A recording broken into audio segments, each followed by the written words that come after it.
Assalamu alaikum warahmatullahi wabarakatuh. Karibu tena kwenye muktasari wetu wa habari. Jina langu ni Mwanaisha Ibrahim. Katibu wa MCA Mheshimiwa William Samoei Tubon amekosoa vikali baadhi ya viongozi wanaohusishwa na migogoro wa mpakani, akidai kwamba David Kosing ni wakora kufuatia kile alichokitaja kama kukosa kutohudhuria mkutano muhimu wa amani ulioandaliwa na NCIC jijini Nairobi. Akizungumza katika hafla ya kijamii, MCA Tubon alisema kuwa kutohudhuria mkutano huo ni ishara ya kukosa dhamira ya dhati ya kusuluhisha mizozo inayowakumba wakazi wa maeneo hayo. Tunashukuru sana kwa shughuli za NCIC kuhakikisha kuwa viongozi wa Waturkana na Pokosi wanakutana tuongee je ya kupata amani.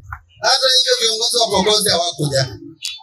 Sisi Waturkana tulienda, governor, senator, women rep, MPs wetu wote pamoja na sisi MCS, Wakatilu, Kaptir na Lobokat pamoja na Kapelo.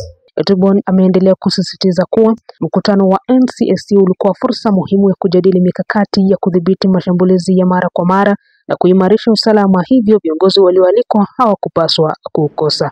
The Commission will continue to engage with the other peace and security stakeholders, including grassroots community leaders, to ensure there is lasting peace between Turkana and the Pokot community. The Ministry of Interior and the National Administration to also be available at these meetings, because when it comes to implementing the recommendations that have been made, particularly that have to do with security, the ministry will definitely be involved.